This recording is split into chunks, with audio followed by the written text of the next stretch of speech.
അപ്പോൾ ഗൂഗിൾ പേ പറഞ്ഞാൽ ഇവിടെ അങ്ങനെ ഉപയോഗിക്കും. ഒരാൾ വെറുതെ പിടിക്കും.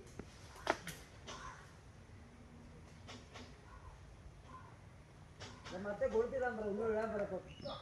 ഒരാൾ പിടിച്ചിട്ട്